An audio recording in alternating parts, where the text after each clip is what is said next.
when I started exploring AI, I wanted to explore it in the space that people didn't know what was real. I really like my work to have a kind of, not a timelessness, but like a ambiguity of time about it that you can't quite tell when it is, whether it's photographic or AI. I think it's interesting if I can make work look anything but now, if I can make it look like the past or the future. I think that's an important element of the feeling that I'm looking for in my work. Yeah, the kind of final straw was my Spotify Discover Weekly getting inundated by weird AI slop music, and now I'm on the lookout and I'll hear a song and think, this must be AI. I'll go and look when it was made, and it was made in 1991, and I'm like, sorry man, that's, that was legit. And so I have kind of muddied the waters to a point where people don't know what of my work is real or not.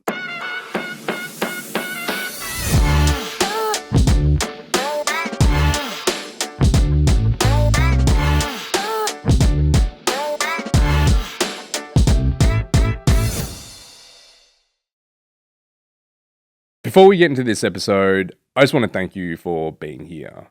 I started this podcast to spark conversations that inspire, creatively, personally, and everything in between. So if you'd like to support that mission, the best way is to hit that subscribe or follow button wherever you're watching or listening to this. That'll help other creative minds discover us, and also ensures that you won't miss any of the incredible guests that we've got coming up. Because when this passion is shared, it grows exponentially. So thank you, and now let's get stuck into it. I've spoken with artists here that they've gone different degrees of almost secrecy or gatekeeping of their processes because it is very uniquely them, and they did want to just make sure that they were able to maintain that integrity and not have people emulate them too much. But at the same time, it's almost like that if you kind of just made it open source, you're always going to be the leader in that space, right? And then you've created this following of sorts, or a bit of a movement where now there are people trying to copy that style, and it just gets bigger and bigger and bigger, and you're sitting at the top of that mountain. But then I suppose, like with what you guys do, it's just so involved and so ultimately heavily processed because of all the steps that you've integrated into it, that it just becomes no one's ever going to be able to reach that. Or I guess people can try, but it won't feel authentic to you. But yeah, it's a good point, whether you kind of gatekeep or whether you're the leader of it. I think for us, it's just kind of keep moving and don't try not to stay on anything too long. Or I mean, I say that as someone who's been working on one series for like nearly 15 years. It's mostly the same formula, but trying to find new opportunities in that. Tell me, all right. So with that series, the Midnight Modern, how much of that, the continuation of that, has been because you have enjoyed that process, that theme, versus it just being loved by public? Good question. I think that having I got asked this recently, would I still take all those photos if nobody saw them? I mean, I shot a new series in March, and I really haven't released or processed many of them, so I guess I would. I still really love the adventure of shooting that. It's a crazy kind of whirlwind that I really enjoy. The post-production part of it I hate, even though it really doesn't need very much at all. But I think I still do that for myself, and it's just a great bonus that I get positive feedback, and I get good outcomes out of it with audiences, which is awesome. But it's sick, dude. Yeah, I love it. Yeah, and they all seem to be, I don't know, it feels like with every iteration it becomes a little bit more and more surreal as well. And I think that could just also be because of all the other components that you're bringing in are just slightly adjacent to that, all the other bits of work that you do. And I actually was just thinking with your work and having that almost as like the cornerstone of your body of work, right? Like that series.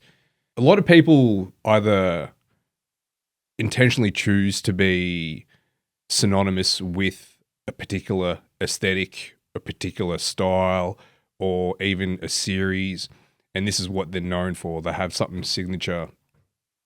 But then you go off and you've done a whole bunch of other stuff that departed largely away from that.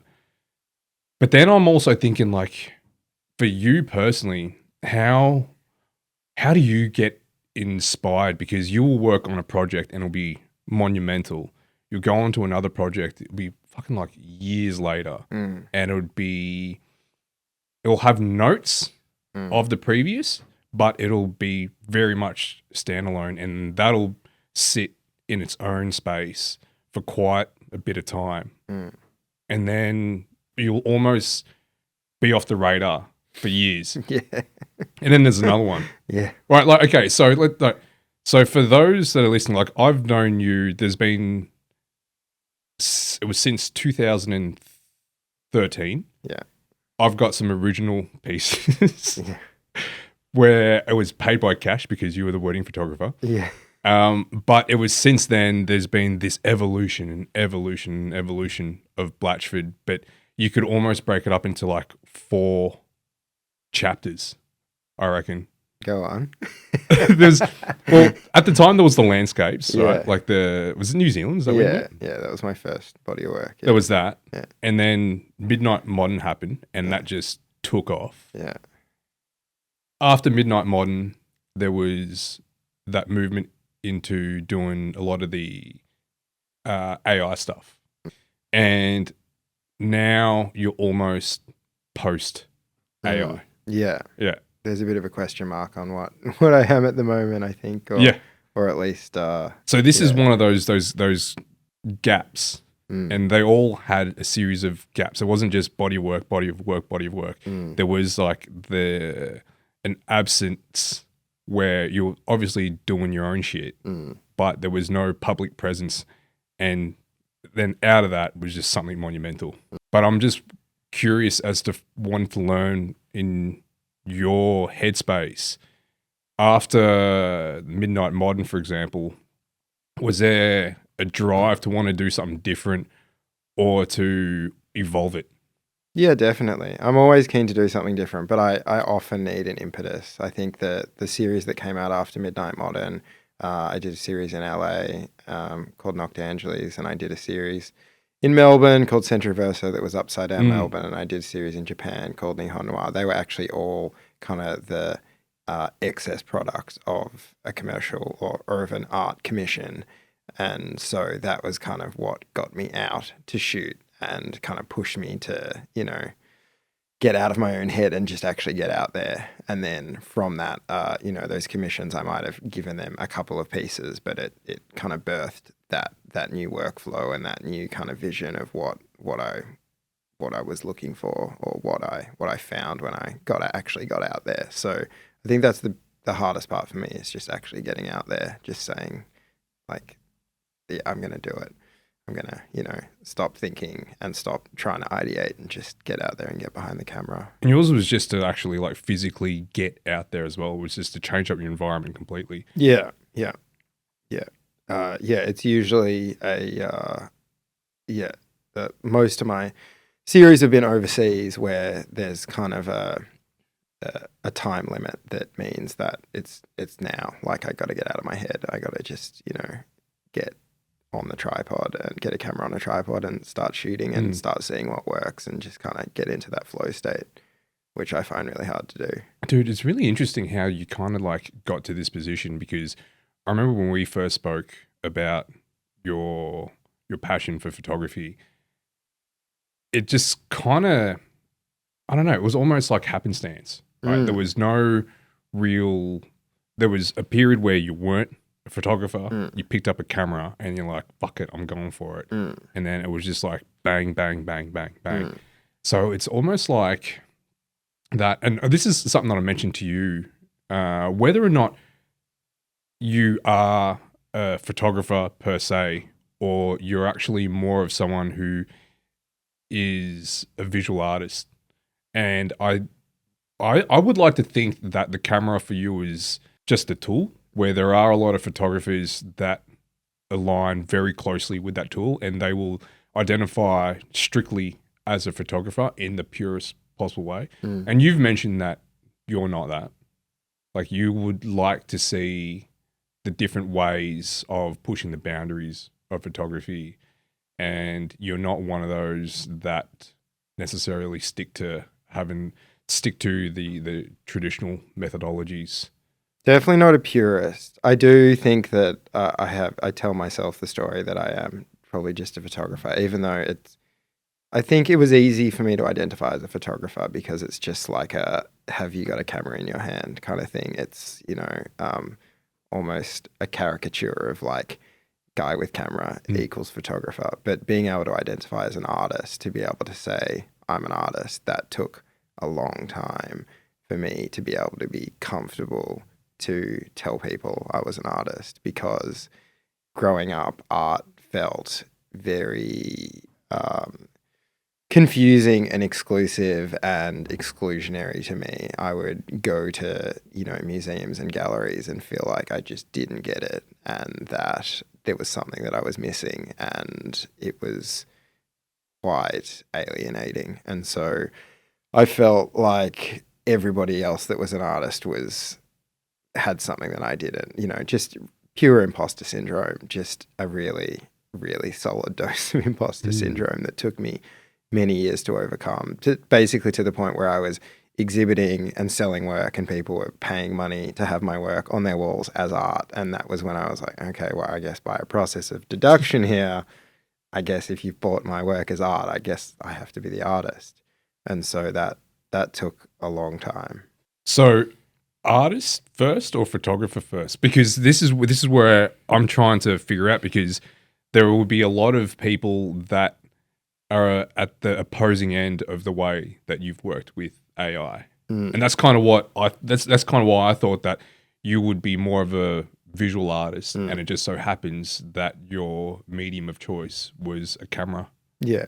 I guess I'm still happy to identify as a photographer because I have a commercial practice as well, and I'm kind of known for that work. I photograph architecture and do that quite often, a few times a week usually in the busy season. So I guess I'm used to answering the phone and being a photographer, and so I'm happy with that label. But yeah, I'm proud and excited. In the last few years, I've been able to find other mediums to produce work in that is visual work, and to be a visual artist and to be someone who just wants to see ideas come to life and to be able to enjoy the things that tickle me and be able to bring them to life. Yeah, tell me, because you were a very early adopter of AI, and we spoke about this briefly, about that mindset, that process that you've gone when you firstly took it on and spent many years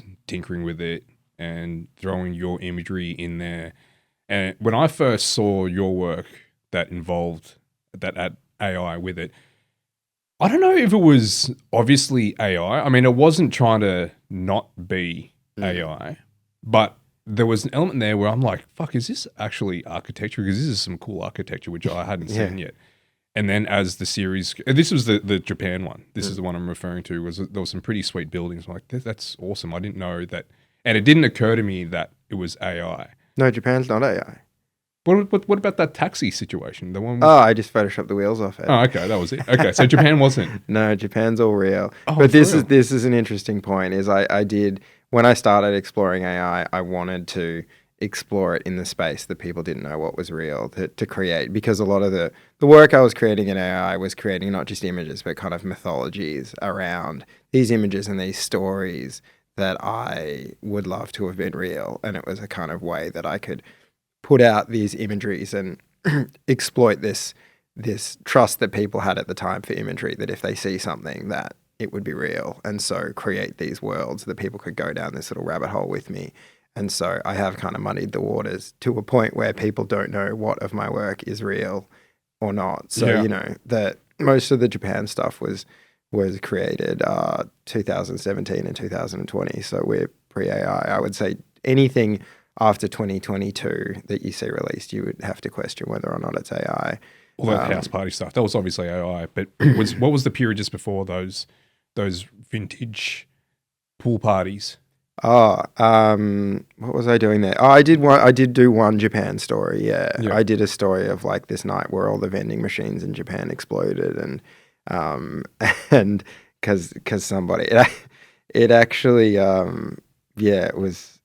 the story was that there was like a virus that hacked all these vending machines and they exploded everywhere, and I'd kind of created this imagery of like the aftermath of the exploding vending machines that has a kind of awful parallel to the Hezbollah pager thing that ended up happening a couple of years later.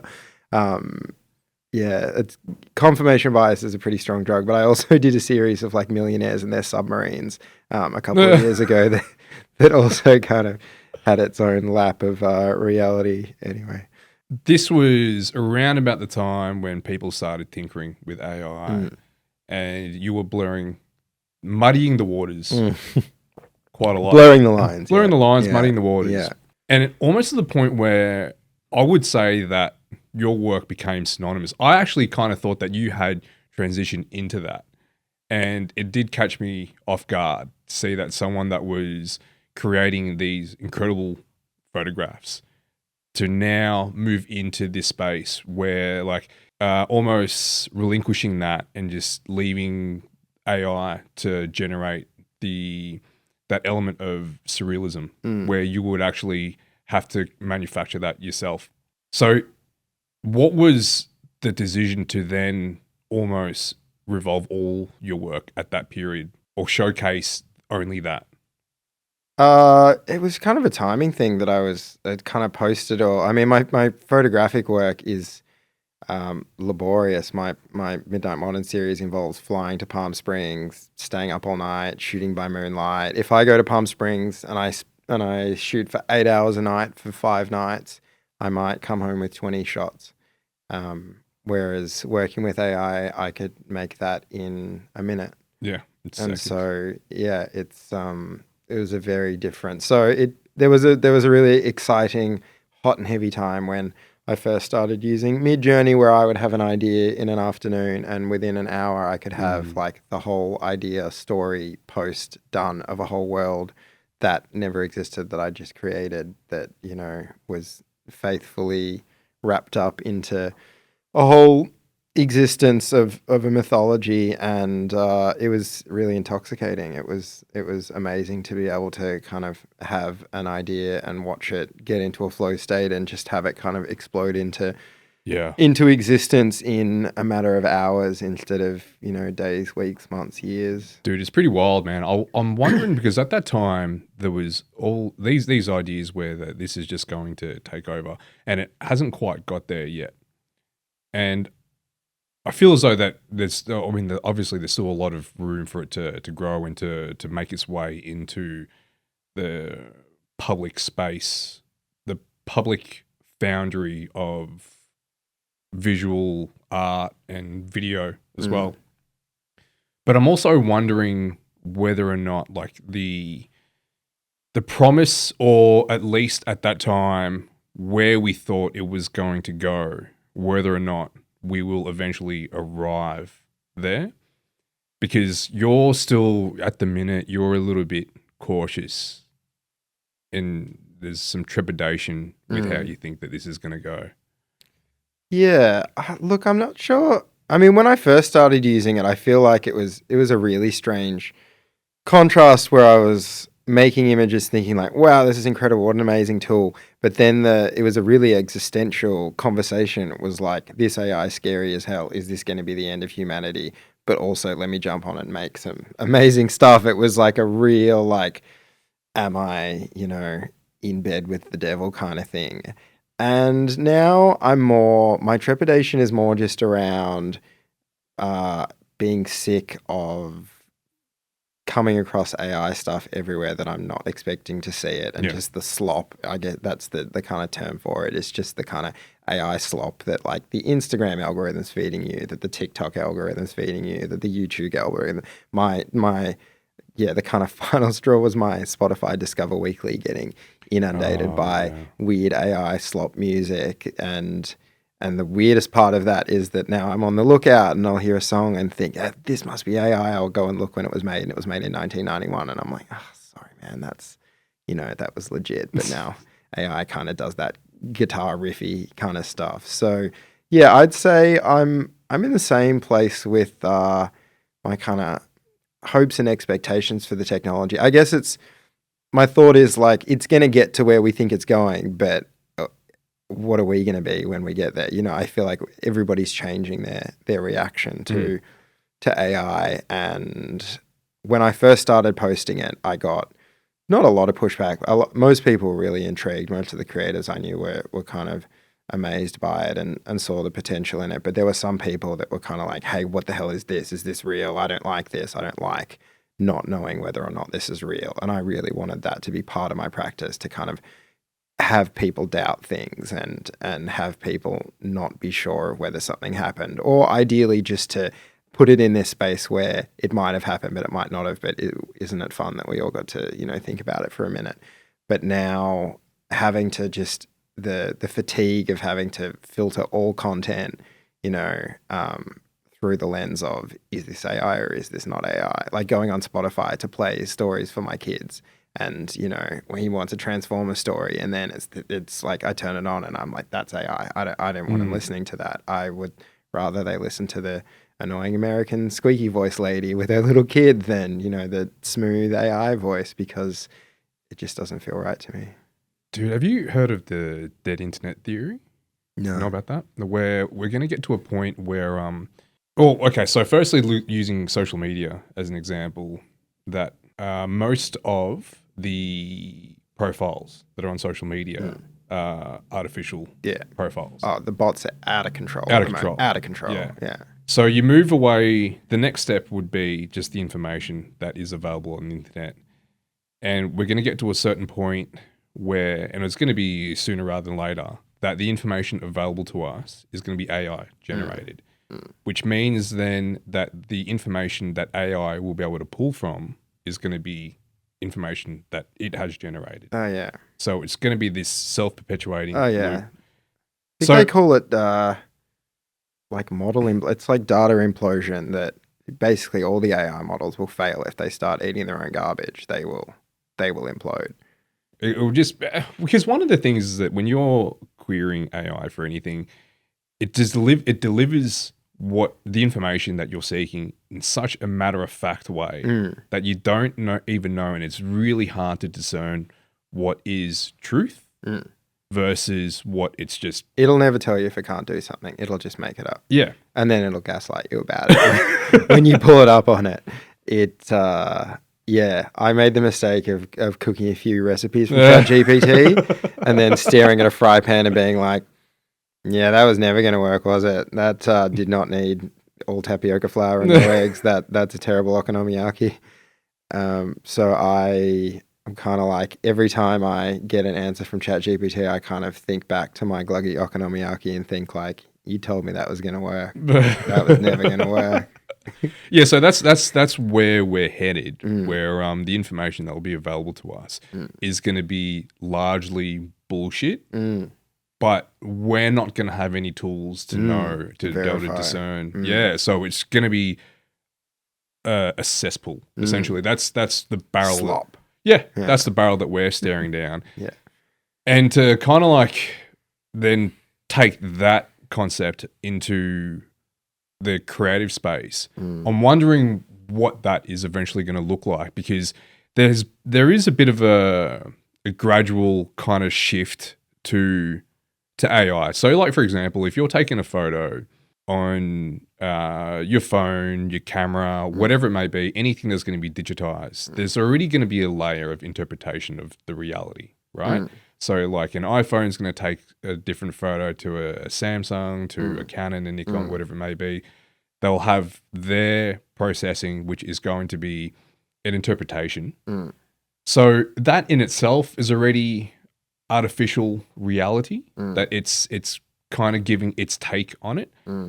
So at what point do we then like draw the line and say that this is it in its purest form, and then to separate it away from anything that is deemed artificial, because it just seems like it's already pretty grey where we're at, and to have something that's completely artificially created, you can just type in a prompt to create a landscape, for example. So in my head, I have a picture of a mountain that you took one of your New Zealand pieces.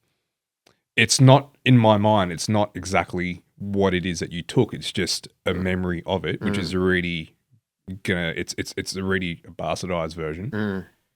But then if I was to put that prompt in, and Midjourney will come up with its interpretation of that, it's not a real mountain. It's just completely made up. But how is that going to be? How is that different away from how I would create the mountain from my memory versus how you took it from, with your camera? Yeah.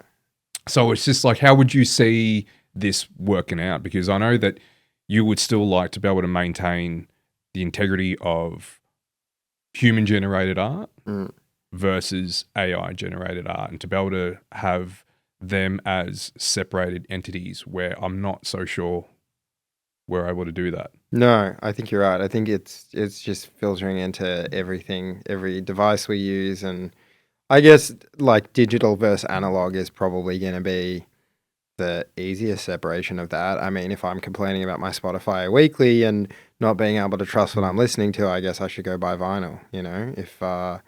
If I guess we're gonna get to a point where analog processors are going to be trustworthy, and anything that involves ones and zeros, we have to assume it is, somehow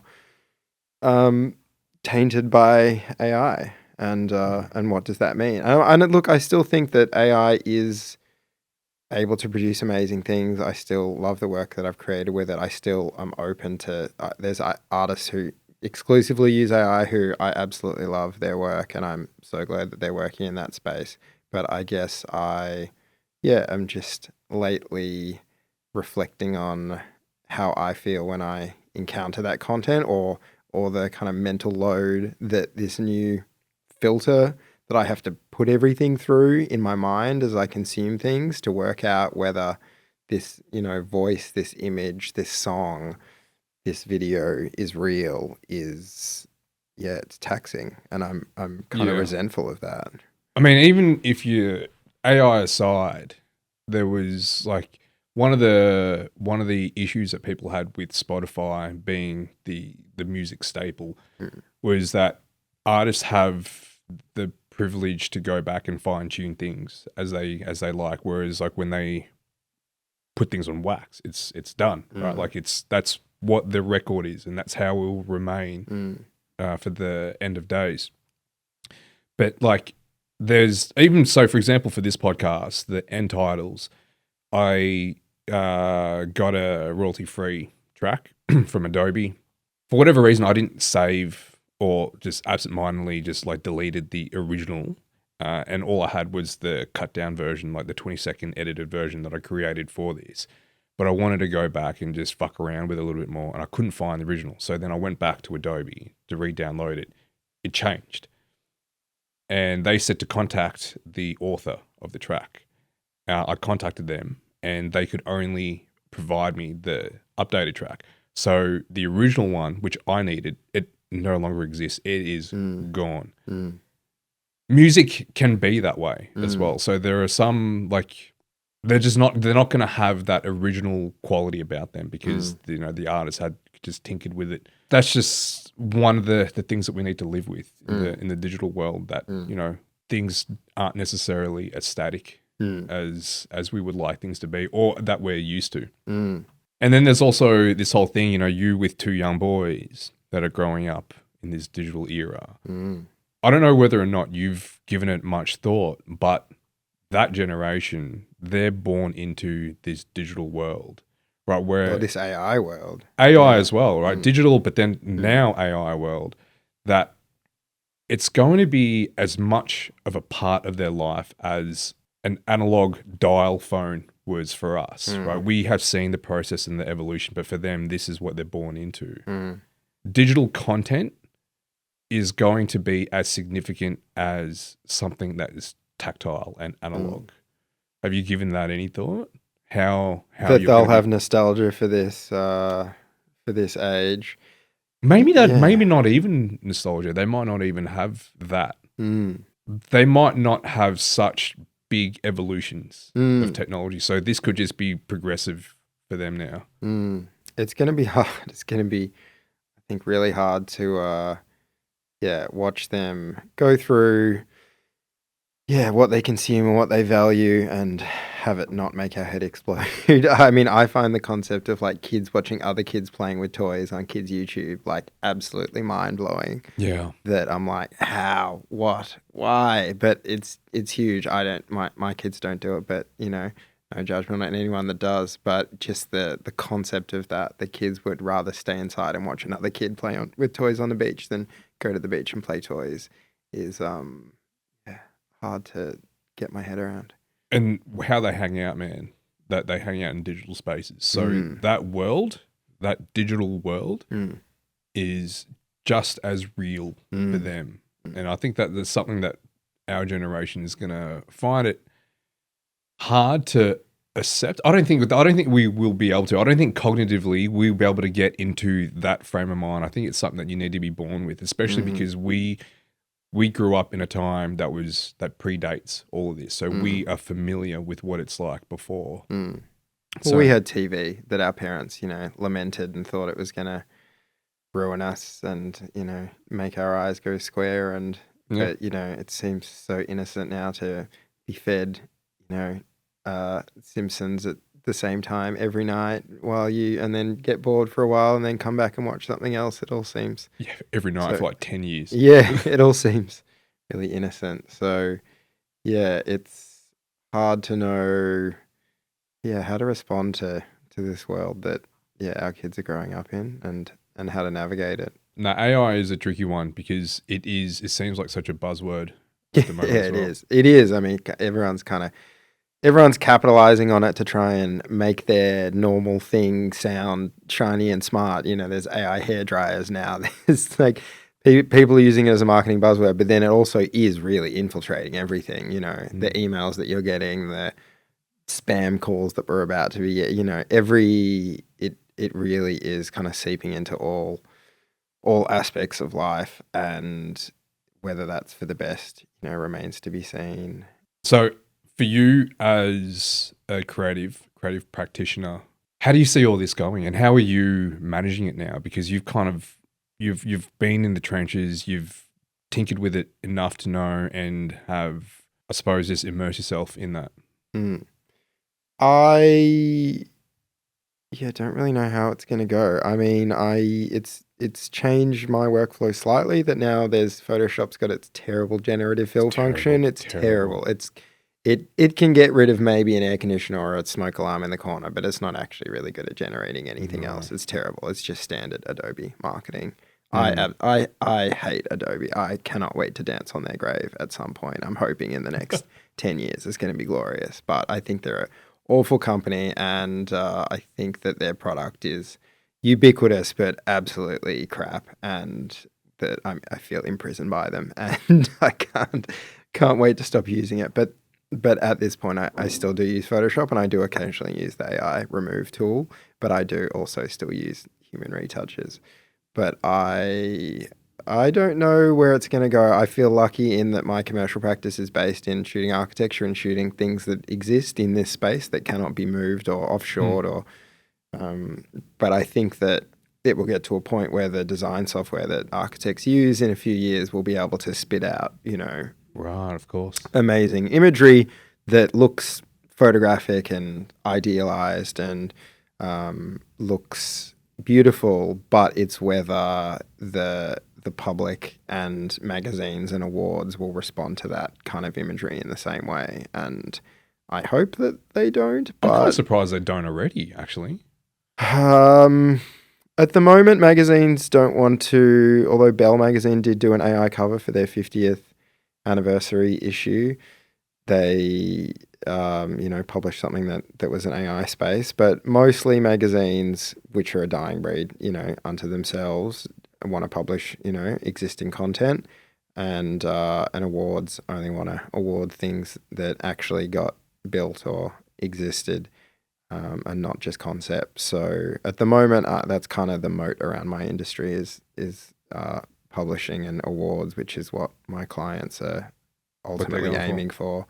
And so that's the standard that I produce work to, not the standard to get someone else to hire you to do something. It's the standard that will get something published or winning an award. So yeah, we'll see. I'm hopeful that I've still got a few years left in my commercial practice and my career as an architectural photographer. But if, a plugin came out one afternoon that could do all of it, and the next week the phone stopped ringing, I wouldn't be surprised.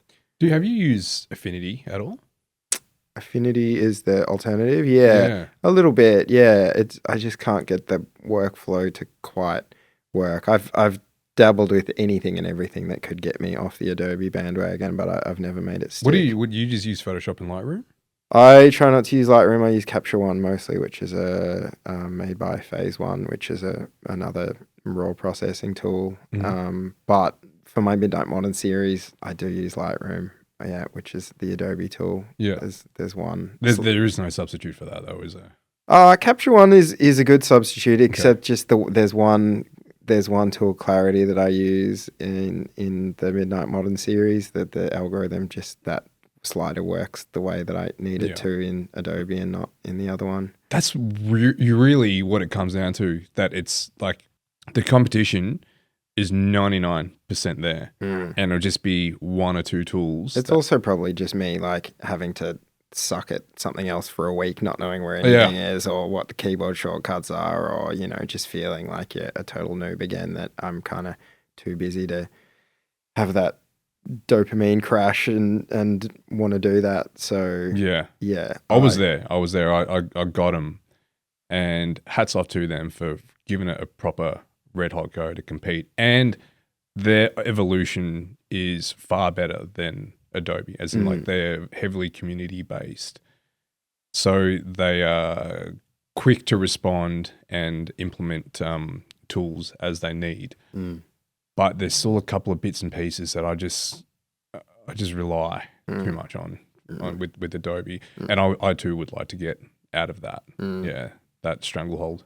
Yeah, I just see Adobe as like the Kodak of this century, of just this behemoth who, Kodak were just so arrogant. They just thought people need us, like the whole world needs us. They can't escape us, so we don't need to. Although Kodak they invented the digital camera, they did innovate, but then they dropped the ball, and within 2 decades they went from being one of the biggest companies in the world to being bankrupt. So I feel like the arrogance that Adobe displays and the contempt for their customers is very similar to what Kodak was doing in the kind of later half of the last century.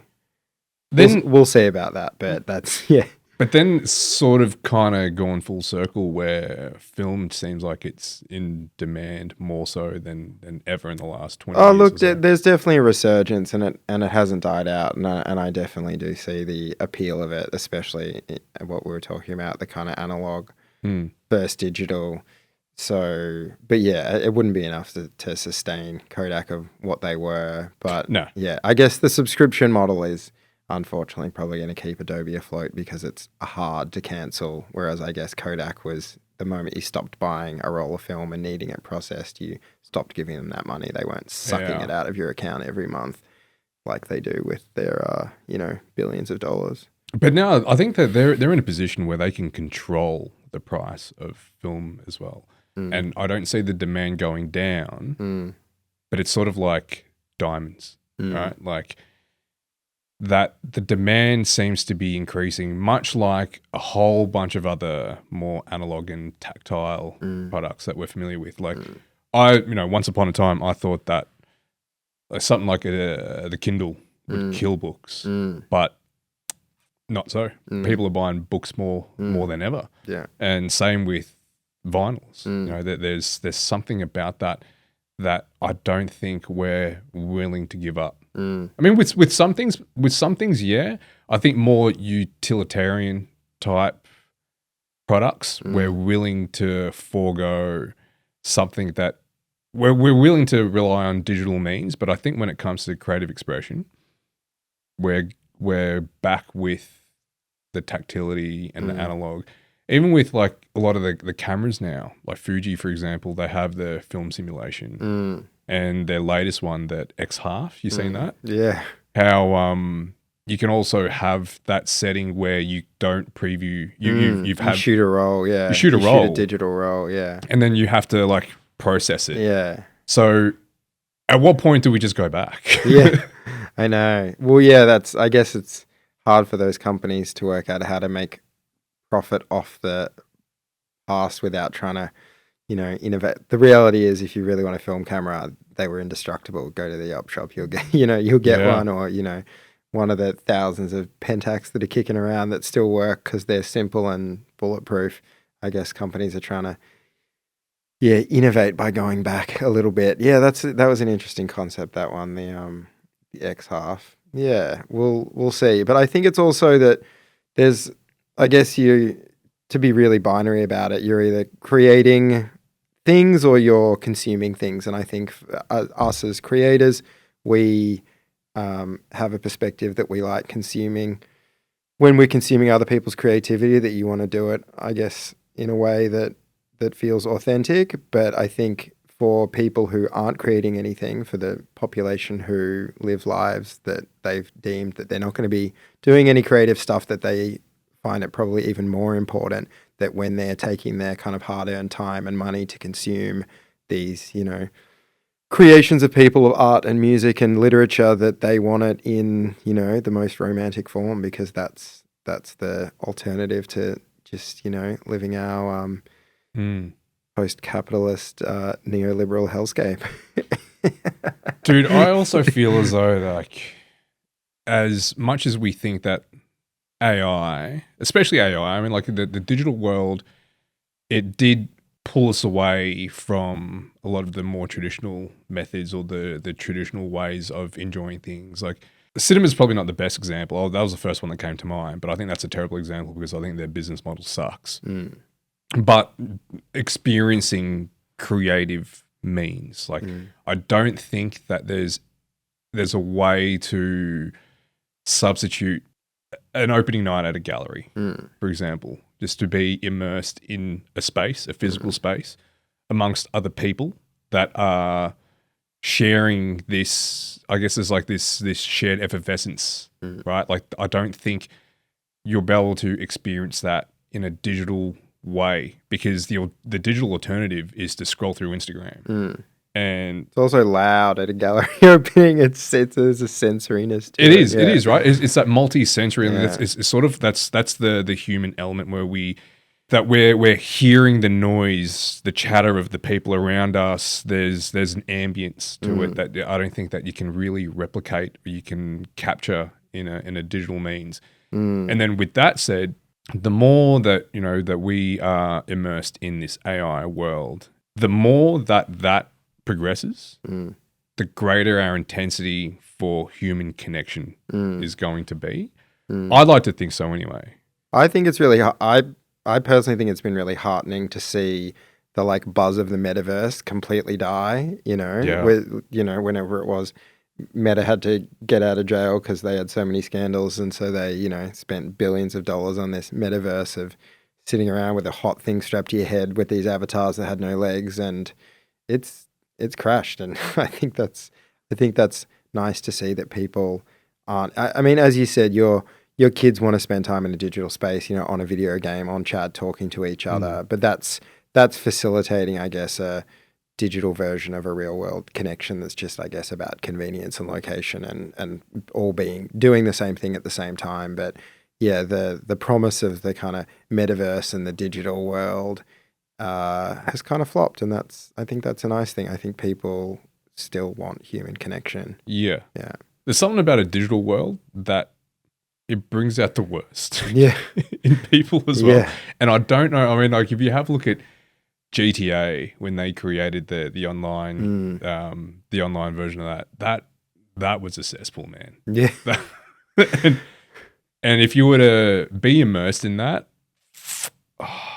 it'll ruin you. Yeah. And I think that there's something that innately in us that we recognize that there is a certain decorum that we need to live by Well, to yeah. make it all work. When there's anonymity and then there's no accountability, then it's a dangerous recipe. People's worst impulses come out because I guess they feel like they don't have to look their neighbor in the eye after running them over with a car and a flamethrower or whatever they're doing, or flaming them online in a comment section, or I mean the internet's been amazing, but it also has a lot to answer for. So with your work at the moment, man, because you're currently, are you developing that project with Kate as you guys evolve? Just that floral pieces? Just more of a passion project? We shot a lot. It's more probably that we shot a lot of flowers. So you're talking about a project called Inflorescence, which is we grew flowers in our garden and then we photographed them using a very intense process called ultraviolet induced fluorescence, where we have to shoot them in a completely pitch black room lit by very powerful ultraviolet lights, but also focus stack them. So take about 100 images of the same flower. So it takes about 50 minutes to shoot each flower in a pitch black room that, takes months to grow the flower. So it was intense and we went really hard on it. And I feel like we probably got a lot of images, and now I think we're probably looking to how we could get a new aesthetic out of that subject. Yeah. So I think we'll probably put that one on pause for now. So my current ongoing project is Midnight Modern. I went back to Palm Springs for my probably 16th trip there in 10 years. Was it 10 or maybe in 12 years? I think I've been there 16 times in 12 years. But nowadays it's more like every 2 or 3 years. And so I shot there in March and I'm still kind of wading my way through the images, or I've kind of hit a wall on post-production. It's, I guess my neurodiversity is that I've got the energy to fly across the world and get 4 hours sleep every night and meet 100 people and orchestrate, insane things coming together of houses and cars, and then the 15 minutes I need to spend on each one in Photoshop, I just somehow cannot find the energy to do that. So I need to take some time and get that done. You work with a team when you go over there? No. Just you on the phone. Yeah, I have a calling card that I leave. It took me 16 trips to work this out. I used to struggle so hard to find cars. Where am I going to get cars? People would bring me cars from LA. People would, go crazy to bring me cars. Like, where do you get the cars? Where are all the cars? And then I just emailed the head of the local car club and said, hey, do you want to email your members and ask if they want to have their car in a photo shoot? And I got 60 people, emailing me saying, hey, here's my 5-10 cars. Which ones do you want to use? So that I finally cracked that one. But no, it's just me. I kind of have considered having a producer over the years, but they're going to get a call from someone who asks hey, when are you going to come and what night do you want to shoot and what time? And I've still got to answer that question. So I may as well just do it myself. So I usually go to Palm Springs for 10 days. I spend the first 5 days getting on the ground, planning, organizing things, and then I spend the next 5 nights shooting. And so it's a very intense, week, or just over a week, where I'm probably only getting 4 to 5 hours sleep a night and just hustling like crazy. Is there any plans in wanting to broaden that series beyond just Palm Springs? It doesn't work anywhere else. You need it's a very specific set of conditions. I mean, that series is photographed only using moonlight, and most of Palm Springs has no street light. So there's quite a lot of light pollution in the sky, actually a lot more than when I started, noticeably more than when I started 13 years ago. Just of lights around town, light pollution in the sky, ring lights, sensor lights, garden lights. The whole town is a lot brighter than it was, so that presents a challenge. But it doesn't have it's the interplay between these amazing huge mountains, these kind of dark desert skies, and this just almost infinite supply of amazing mid-century houses that are very authentic. And so if I was to, it just logistically would be so hard to pick a house somewhere else in the world and then try and plan it around the moon and expect the moon and a clear night and the neighbor, everything to align. It would probably just be ruinous. So I prefer that. I'd like to probably shoot some more cities, but find a new approach or a new aesthetic that is going to be better suited to that place.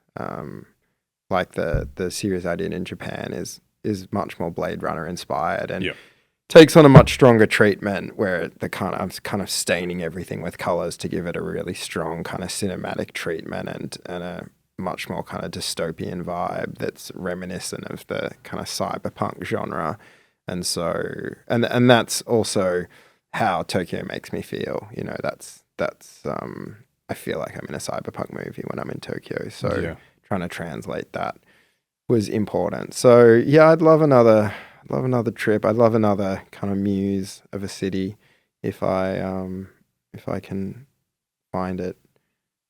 Yeah, I'm just trying to think what else would inspire that. I mean, like you've done Melbourne and you did that, had its own particular kind of treatment. Yeah, I was actually really happy with that series on Melbourne. It was a big challenge to kind of break myself out of the just every day of living here and seeing it just as a, you know, logistical and living exercise and try and think of it as how I could communicate it aesthetically. So yeah, my approach in the end was shooting it from up really high and turning it upside down and it really flipped it. No, sitting where you are now and having this body of work and the experience, how would you get into the process of trying to find that inspiration or trying to find what's the next big thing? My process has generally just been to find a city, do a little bit of research on kind of architecture that interests me in that city, and then get over there and just get out there and try and start working out what looks good, what feels good, what's going to work as a treatment. I find that at least in photography that ideas don't really work for me, that I've just got to it's got to be a process of discovery, that I've got to kind of try and do enough research and be interested enough to get to the place and then just kind of let the process do the talking. It doesn't always work. There was one building that I fell in love with in Tbilisi in Georgia that I pretty much went all the way over there to shoot, or there was a couple of things, and it's an amazing building, but it just there was no way that I could find to photograph it that was compelling in a sense that made it uniquely mine or had a different take on it at all. And that was actually the time that was kind of a crisis of self, of realizing that photography wasn't always going to service my wants to be able to create things visually. And so I went through a phase pre-AI of actually trying to onboard with 3D and rendering to kind of, you know, laboriously build worlds and texture them and render them and do all that and get into Blender. But then props to anybody who works in the 3D visualization space. It's an incredibly huge learning curve. And so when AI came out, I was just really relieved that I could, you know, get back to ideas and aesthetics and using my taste and my ability to kind of select and discard things and not have to try and work out how to make an octagon stretchier. Dude, that's really interesting what you said earlier about how that realization that the camera isn't always going to be there to fulfill or to serve you as you needed it to. I don't know if I've ever had that thought, and that's not to say that it hasn't been true. You haven't had the thought about a camera? About just the medium of choice. Yeah, I've never had that thought, and it's always been maybe more of a matter of than trying to fit a square peg in a round hole or just accepting the final product as what it is and almost having to move the goalposts. But that's interesting how you had a different approach and you just resigned to the fact that it just wasn't, you weren't going to hit the mark. So did you go in seeing clearly what it is that you're trying to achieve? No, never. No, I have a really, really weak mind's eye. I think I've got a low level form of aphantasia. I have a very hard time pre-visualizing or even re-visualizing anything in my head. It's so no, I just have to see it in front of me and know whether it's good and know whether it kind of feels interesting and unique. And I guess I'm contrasting it against, everything else that I've seen, trying to work out whether I can find my own kind of take on things. I mean, I guess traditionally I built my career being that I photographed things that were very popular and were photographed a lot, but I just did it at night. I just stayed up later than everybody else and worked through the kind of technical difficulties that comes with shooting at night, which is quite difficult at times to do everything that you take for granted during the day, to focus, to expose, to keep something still, sharp, not flaring, to capture what you need at night is quite difficult. So I kind of just developed a skill set in that. But yeah, I would love to, be able to explore other things. But at least the story I tell myself is that I can't draw and I can't paint and I can't do anything else because, my whole creative life has been as a photographer, and that's been my kind of medium to create everything. But AI was nice to be able to tell myself a different story and believe it and not get caught up in that imposter syndrome. AI is a great tool for people with aphantasia, I believe. Yeah. So that if you're not able to, you can just use word prompts, right? Essentially, you're trying to describe something and then have that come up with the visualization that you're not able to create yourself. Yeah.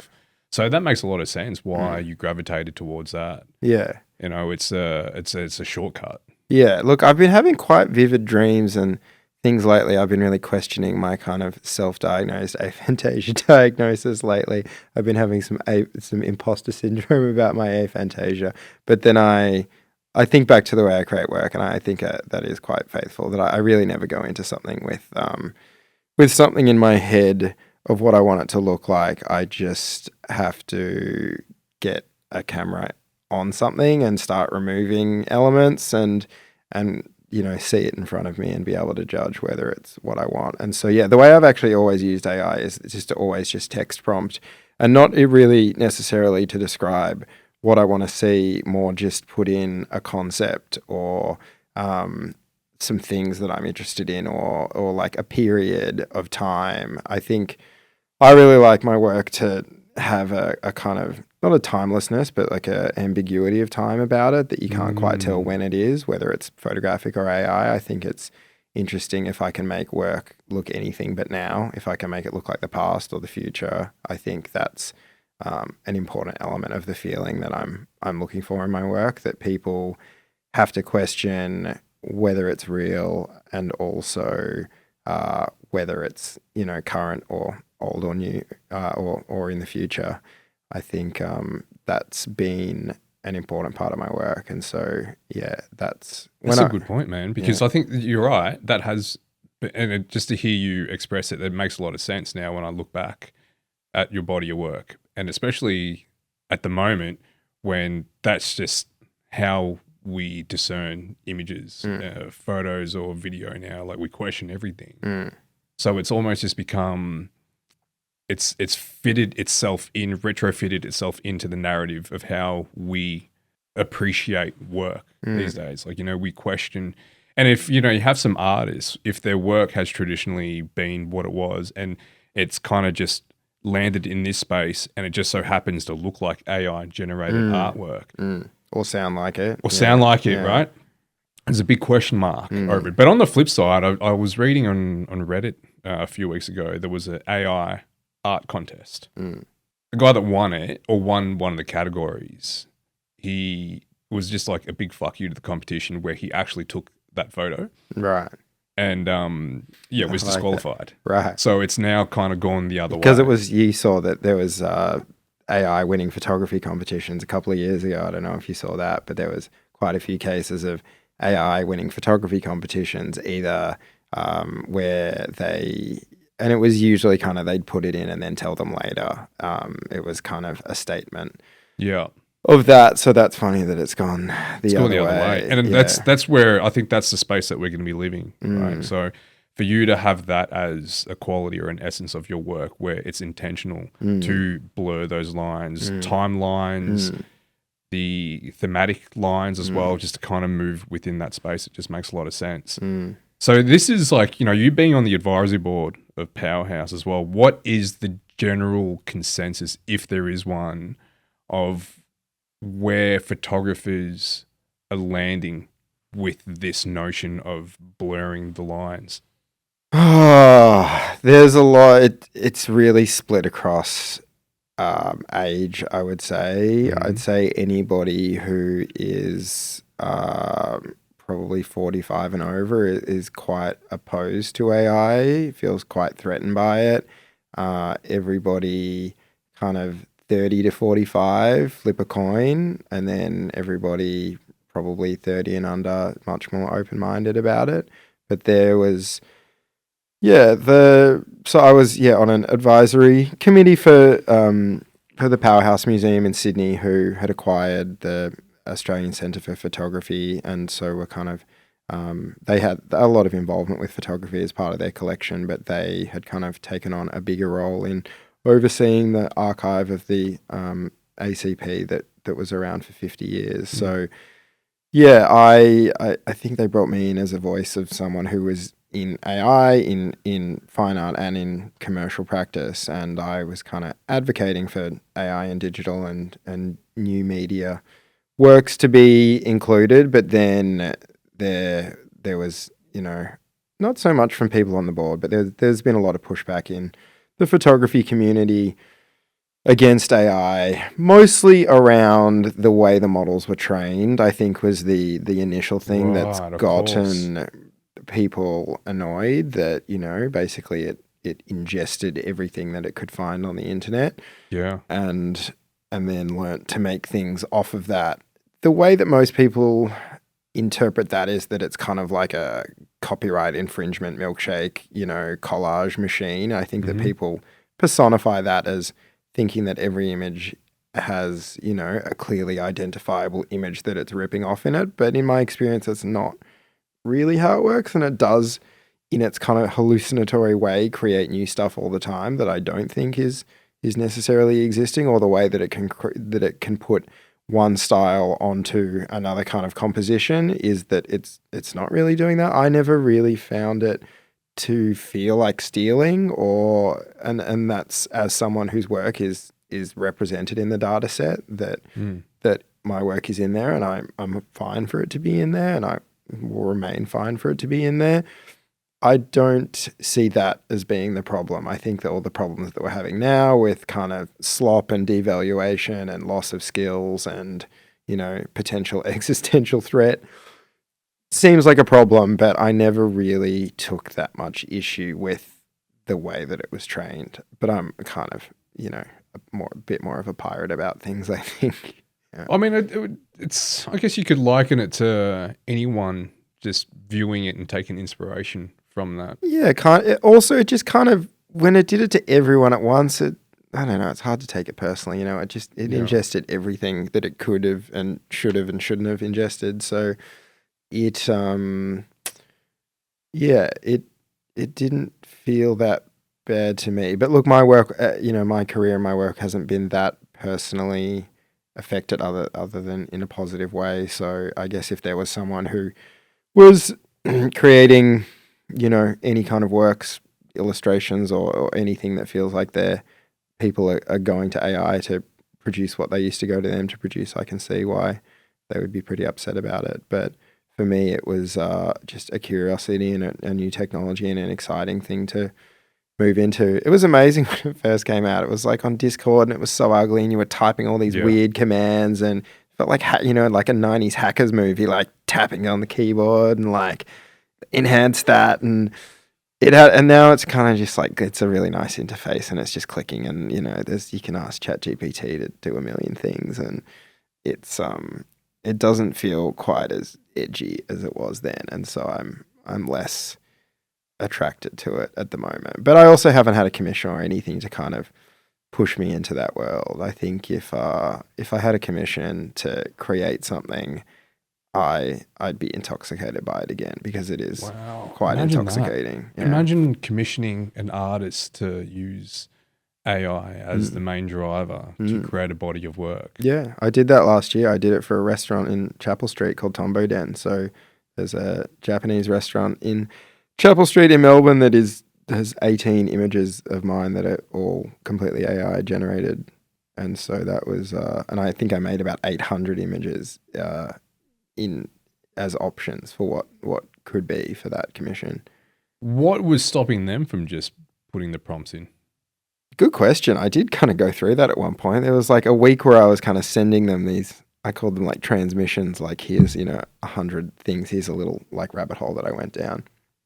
And they weren't loving one of them. And I was like, oh, they're going to ditch it. They're just going to do it themselves. I think they still wanted an artist involved. I think I still brought a sensibility and a curiosity. And I think that the pieces, despite being computer generated, still feel like mine. And they still feel like they have got my sense of aesthetics and kind of sense of humor and personality in them.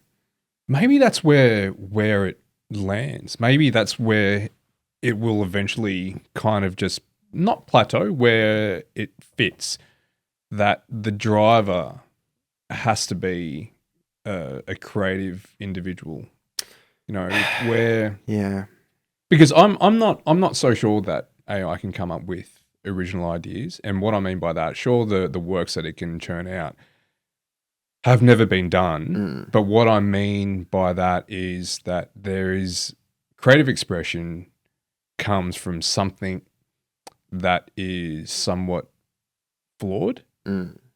And I feel as though that AI has a propensity to come up with something quite polished and perfect, where like I think it tries to, yeah. It tries to do the middle. It's trying to do the middle of the bell curve. It's averaging. Yeah. That's right. It's averaging. That's exactly what it is. It's an aggregate of a combination of things. Yeah.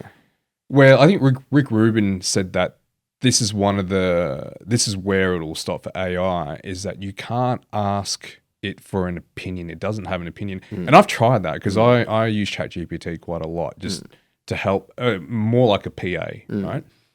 And then it gets to a certain point where it could say that, if this, then that, and that, and that. But then I was like, just give us an opinion. It can't give an opinion. It can't formulate opinions. And I think that is pretty integral when it comes to creativity, to have an opinion, to be passionate about something. And maybe it gets to a point where it could fake it, but there is something flawed in having an opinion, because having an opinion is also the antithesis of something else, which I don't know if it has the capacity to do that. I think it'll do it a good. I think that.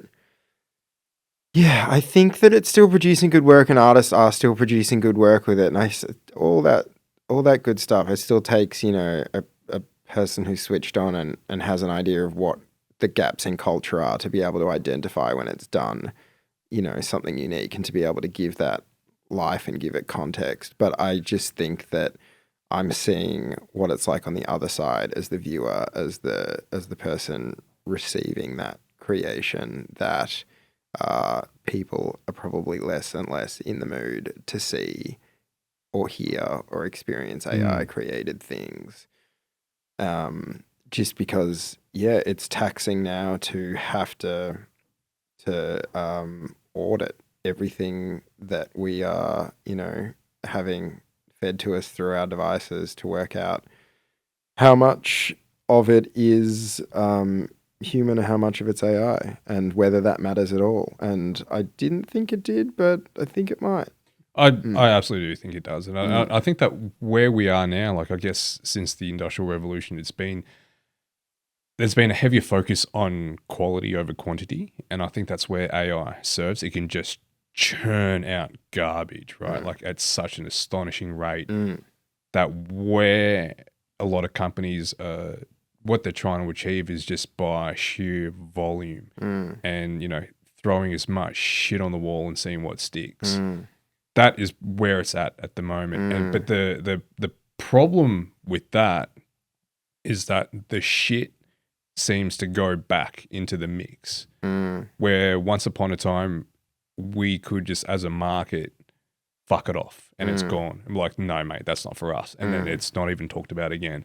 But now that's... Well, there's AI making AI stuff for AI. There's this like conversation. I saw a really scary video yesterday that I don't know if you've seen. Have you seen Gibber Talk, when AI start talking to each other in their own language? Oh, yeah. Yeah. So for anyone who hasn't seen this, It's when they have like the 3 phones. Yeah. So AIs can talk in, our language, natural language. But if they work out that they're just talking to another AI, then they just say, should we engage Gibber Talk? And then they just make this, it sounds like a dial-up modem 10 times faster, just these squeaks. And I just couldn't help but thinking, like, this is the last thing that humans are going to hear. This is like, this is the noise. When we're hiding in bunkers, this is the noise we're going to hear, as a robot comes for, or as a cyborg comes from you. Gibber Talk is going to be the last thing you'll hear. It's Fuck, hopefully not in our lifetime. Well, or our children's. It's, who knows. Dude, I was listening to a podcast. I was on the Diary of CEO with I do not recall his name, which is, I should know. It is the godfather of AI. Oh yeah. He's not so optimistic. Yeah, he's not. Yeah, most of the people who are really closely aligned with it and have been for a long time are not particularly optimistic about the trajectory that we've ended up on in the kind of arms race for general intelligence. It's it's concerning, but I don't know what else to do. But it's also entirely outside of my sphere of influence. So I'm just trying to take every day as as I can. Yeah, that's all. That's all we can do. Yeah. I guess like for me, it's my focal point with this, other than just being a citizen like yourself that has just been inundated with it, and it's hard to impossible to escape. Being a victim of it, being a test subject, if you will, but also just trying to identify how it fits into my life and how it affects what I do, even professionally to various degrees. Like with branding, it's great at the theoretical part of it. Coming up with brand designs is a different subject altogether. It cannot create visual identities. No, so far away from even being acceptable. So that it's coming. It's coming. But also for me, I'm also kind of like in the throes of pivoting away from doing that kind of work as well, because it feels quite robotic in how it's being delivered at the moment. And coincidence or not, having these sort of interactions with actual people and just sitting down and having conversations with people and sharing it and having people listen to these conversations, this is where I kind of feel more comfortable at the moment. And I'm hoping that this is something that creative people tend to lean more towards, and just trying to find that human quality. Like what makes them individually so unique and so special, and what makes us collectively so unique and special that it at least in our lifetime, it's something that we can lean on and trust that it will be evergreen. I hope so. I think it's really great to have conversations with other creatives, to be vulnerable, to talk about the things, the struggles that we all share, the imposter syndrome, the blocks, the difficulty, in having a family and making time for these, practices that are important to us. I think, for me, that's what I'm trying to do, is to stay open to discussing those things and bringing light to those things, because, I think it's universal, but not necessarily universally discussed. I think that, the kind of confident influencer culture of people just sharing, the good things, but not talking about the difficulty and the struggles Mm. in practice and in life as a creative and in their journey. I don't think it does anyone a service. No, but I think that it highlights, like social media, if anything, it highlights, it is the antithesis of all the things that we actually need, right? Like it, and I even to the degree of like the cadence of having to be creative as well. You know, for some reason that, well, when you say some reason, but you know, we have succumbed to the algorithms and having that dictate how we create work. And I think that's a dangerous place. Not just the quality of work, but the volume that it needs to be to feed the beast. And I think that is putting a lot of undue strain, and it doesn't work with life, especially life outside of the work. You know, and for you having two young boys, just, you know, a family man, right? Like how that is meant to take place in the space that is just so fast when all we're trying to do is to slow things down. Yeah. So what's on the horizon for you, and how are you doing it with everything that you're juggling? Good question. Well, I'm going to keep doing my commercial work, and I think that is good. Doesn't always feel that creative for me, photographing buildings, but it's problem solving. It's solving a puzzle. Each job is like solving a puzzle, and perhaps it just doesn't feel creative anymore because it's so impulsive, and I'm so lucky that my clients are trusting enough that they allow me to be impulsive in how I work, in just doing, you know, what feels right, and it feels very natural. But in terms of my creative practice, I would probably like to have another little dip down the AI rabbit hole and maybe at least get back to exercising where my brain was when I was creating these worlds, in order to create them for myself as the exercise of doing that, whether or not I want to put them out, whether or not I'm excited about them. I do want to get out my new Midnight Modern series. My book on Japan, Nihon Noir, was meant to be coming out this year, is slightly delayed, so hopefully it will be out late this year or early next year, and then hoping to do a new book on Midnight Modern, which will encompass all the work that I've done over the last 13 years. Yeah. Jeez. Which will be a lot, but not that much. Probably only like 130 images or something. Not that many images per year, but it will be hopefully a nice, big, fat, beautiful book that people can enjoy, and I'll get to consider, whether I keep doing that, or I'd love to get back to Japan. Yeah, but at the moment I'm kind of focused on family and trying to probably get back to consuming a bit more culture. I think I got to an unhealthy point where I was spending all my time not consuming other beautiful pieces of works of art, of TV shows and movies and games and all of the other amazing creative things that other people have made that inspire me. So yeah, I think for me, I'd like to get back to a balance of creating, but also recreation and enjoying other people's beautiful things they've created.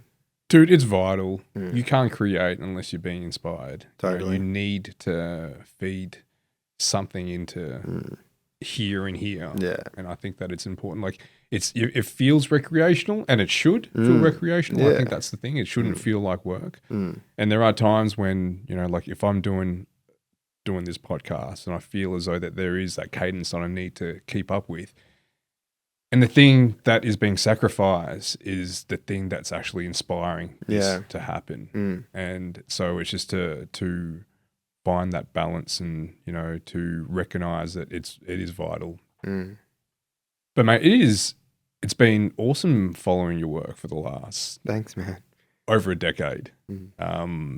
Just from being the wedding photographer that you were the aspiring creative photographer to the commercial practice, and just to seeing that evolution and to seeing the experimentation and the approach to not having to be so tied down to anything and to be able to let go, try things, fuck around, pivot, or to enhance, whatever it may be. I think there's a lot of creatives that can take inspiration from just the way that you maneuver and the way that you have kind of like carved out the way that you do things. And it is uniquely Blachford as well. I think that there is not just an aesthetic, but the aesthetic is the result of a process. And it's really great to hear that that is your focal point. It's not so much how you're going to capture the end product. It's about just iterating until you get to a point that you're happy with it. And I think that that's something that all creatives can take on board. And it's just that process of iteration, that refinement, and just the play. Play. Yeah, I think play is whenever I fall down, it's because I'm not playing. It's you just got to get out there. I mean, I feel lucky that my photography tools, my tripod, it's all quite tactile, and it all is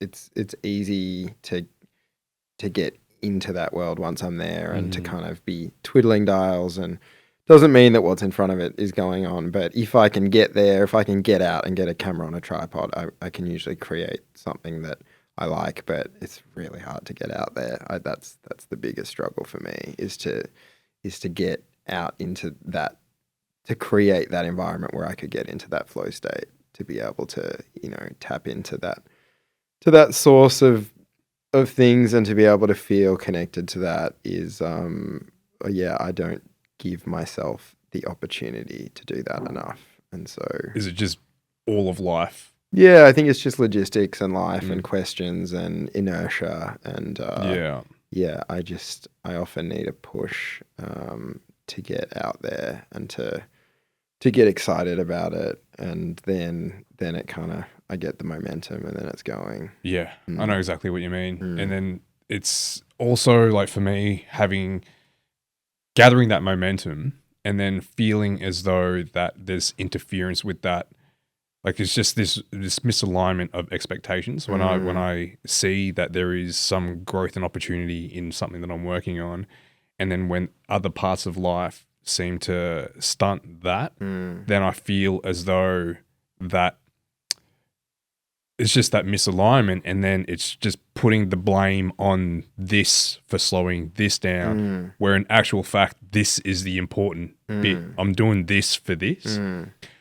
So no, I hear you, I feel you, and then I think it's just a matter of upping dials and tuning them back as you need. Yeah. But dude, I appreciate you coming on, man. It's been awesome pleasure. to reconnect, man. Thanks, after all man. these years. Yeah, it has. Thanks, man. Thank you for all the kind words and the support over the years. It means a lot. Oh, my pleasure.